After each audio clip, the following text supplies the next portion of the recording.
Bueno, estamos con Andrea Dower, ella es psicóloga, especialista en adicciones y la idea era hablar un poco sobre este tema. Te quería preguntar, Andrea, ¿cuál es el causante más común de la adicción? ¿Hay alguno que puedas identificar? Mira, no hay una causa, ¿sí? Lo que nosotros vemos a lo largo del tiempo es que el tema de las adicciones es una problemática multicausal. Hay varias variables, varias causas que se involucran, ¿sí? Una tiene que ver con lo social, ¿sí? Con el momento actual. Cada época tiene distintas maneras de enfermar y en este siglo, en este último tiempo, digamos, una de las formas de enfermar más comunes es todo lo que tiene que ver con los excesos, ¿sí? Y con las patologías del vacío. Y las adicciones claramente tienen que ver con conductas de exceso y patologías digamos, del vacío. Lo social está involucrado, lo biológico también, cada uno trae ciertas características, nace, digamos, con ciertas predisposiciones que pueden despertarse o no, y eso también va a depender de la familia en la que le toque estar. Entonces está lo familiar, lo individual y lo social, ¿no? O sea que es multicausal, no hay una única causa. Y tampoco, digamos, podemos pensar que toda adicción es igual y que toda persona que sufre de una adicción es igual a la otra. Y esto Uno que... puede hacer, sí, dale. No, perdón, está... No, esto que decís de las patologías del vacío, ¿tiene que ver con una falta de propósito? ¿Qué sería exactamente? Mira, la falta de propósito o de proyecto, por ahí lo que vos estás planteando es como una consecuencia, ¿no? De esta sensación de vacío y de soledad interior, ¿no? Que es con lo que uno se encuentra siempre una vez que corre la sustancia, si es que la adicción hablamos de una adicción a las sustancias, porque bueno, después si querés charlamos que hay adicciones a sustancias y adicciones que no tienen que ver con sustancias, que tienen más que ver con conductas, por ejemplo, ¿no? Ujú. Pero siempre por debajo, por eso nosotros lo que pensamos es que la adicción es la consecuencia de algo que está por debajo, es como si te diría la punta del iceberg, las causas que llevaron a que esa persona genere una conducta de dependencia.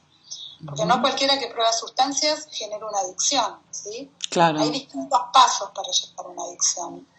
En realidad se habla de una clasificación que tiene que ver con el uso, abuso y dependencia, ¿sí? Cuando hablamos de una adicción ya estamos hablando de una dependencia a determinado vínculo, es como una manera de relación con el vínculo que uno tiene con la sustancia, por ejemplo en el caso de adicción a las drogas, ¿no? O al alcohol.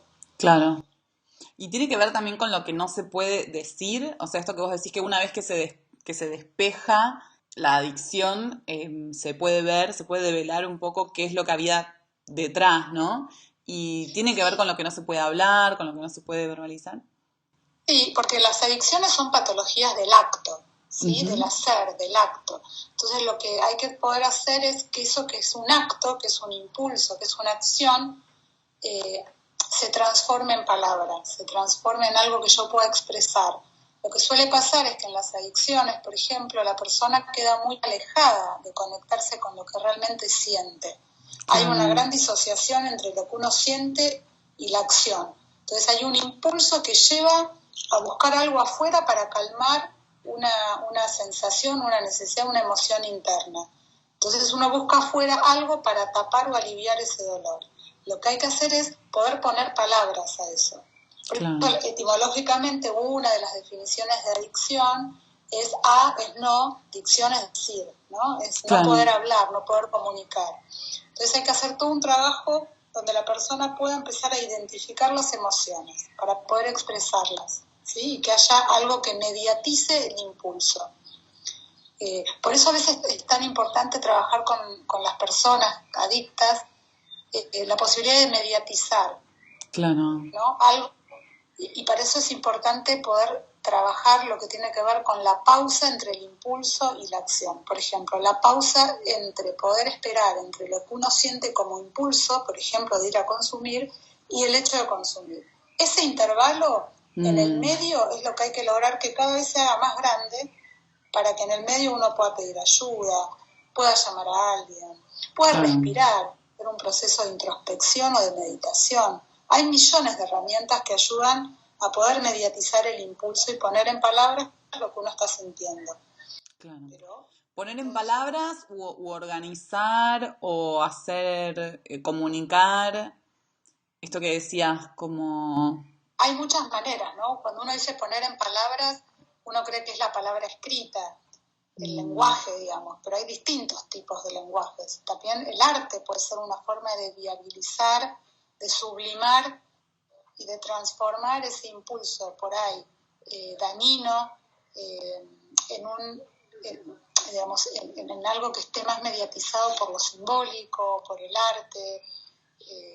Hay como maneras de hacer también prevención que van a ayudar a que esa persona por ahí no llegue a generar una conducta de dependencia con una sustancia, es poder encontrar todo lo que tiene que ver con, eh, como yo te diría, en el arte uno traslada y pone afuera y transforma todo lo que tiene que ver con conductas por ahí dañinas. Es una mm, manera de transformar, ¿sí? El arte es una de las maneras, la claro. palabra es otra de las maneras, hacer terapia es otra de las maneras, ¿no? Sí, sí, sí.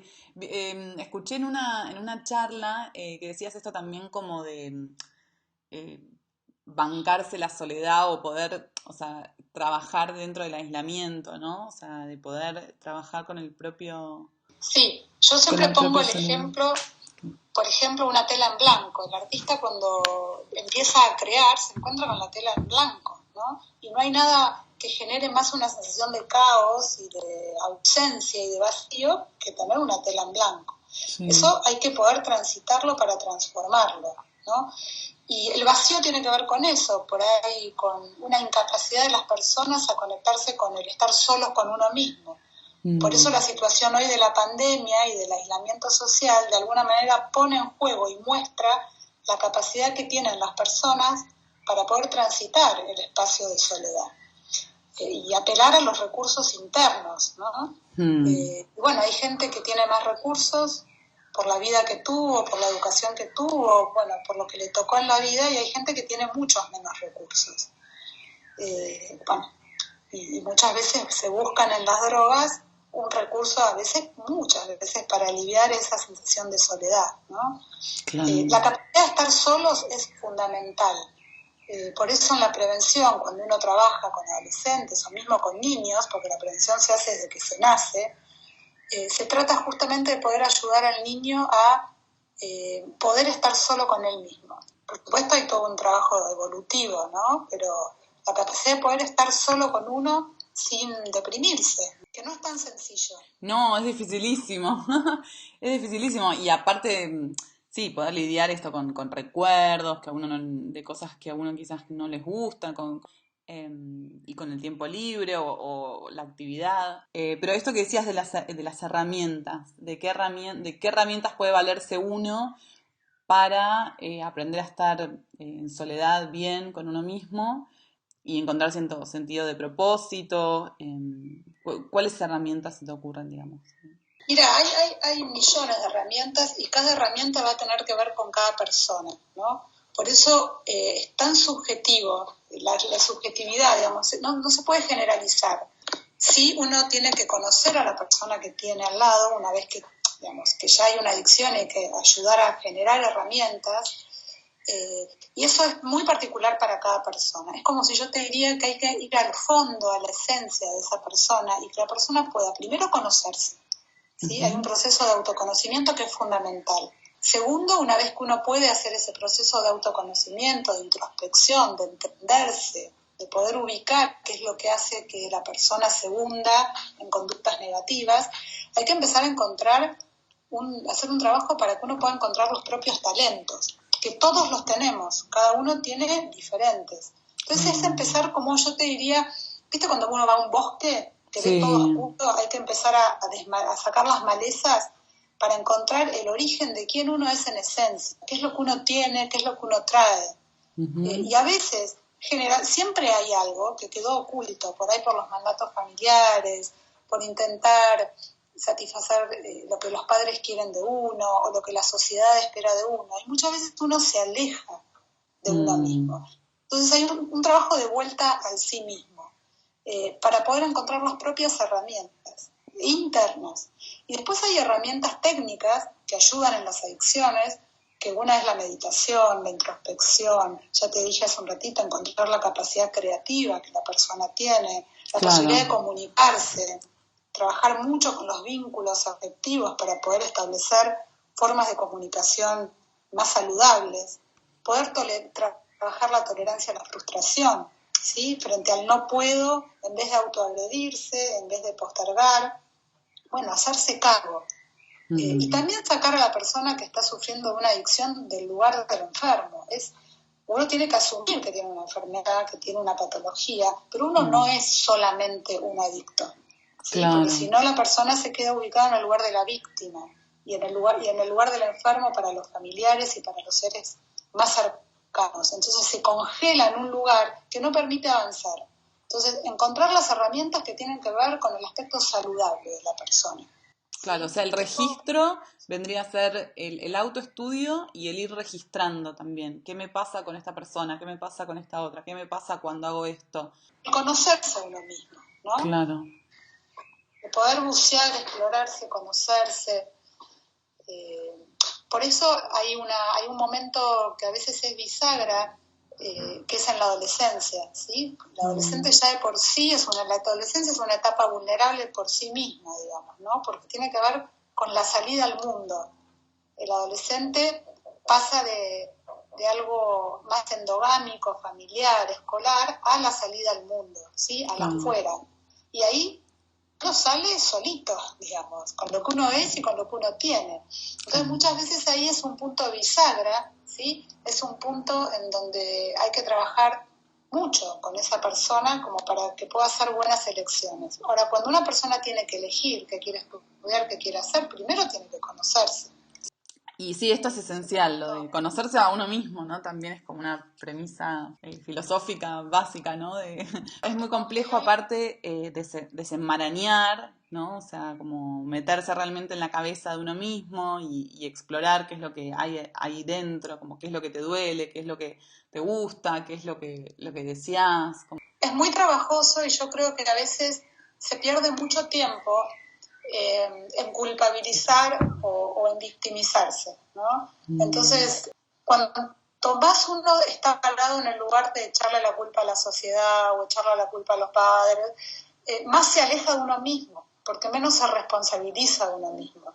Claro. Entonces hay pacientes que están eternamente pensando en que el problema que tienen es por los demás. Entonces esto es como que uno no se hace cargo de la propia vida.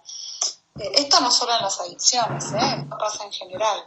Está mal echarle la culpa a los demás, como es algo que no... Y al mismo tiempo, muchas de las cosas con las que cargas, quieras o no, están un poco asociadas a otros. El tema es que en realidad a los otros no podemos cambiarlos, ¿no? O sea, no podemos hacer nada. Siempre está asociado a otros, porque uno es la consecuencia de los vínculos que tuvo con los padres, con los hermanos, claro. Es consecuencia de eso. Ahora, uno es el responsable de modificarlo, al otro no lo vamos a modificar. Claro, es muy difícil. Hay que aceptarlo y uno elegir, bueno, con quién uno quiere estar y con quién uno no. Pero bueno, en el tema de las adicciones cada vez uno va encontrando con que cada proceso es tan personal y es tan individual, que hay cosas que se pueden generalizar y otras depende de la persona que tenemos enfrente, ¿no? Como para poder ayudar a salir adelante.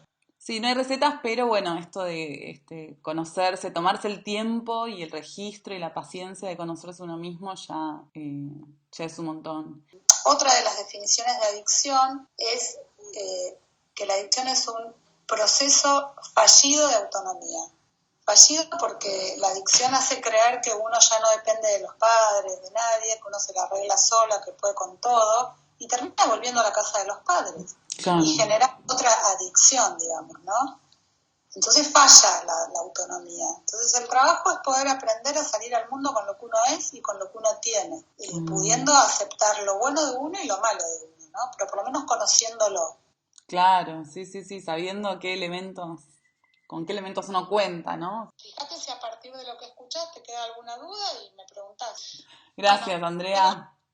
Andrés, un beso enorme. Dale, cuídate. Chao, chao.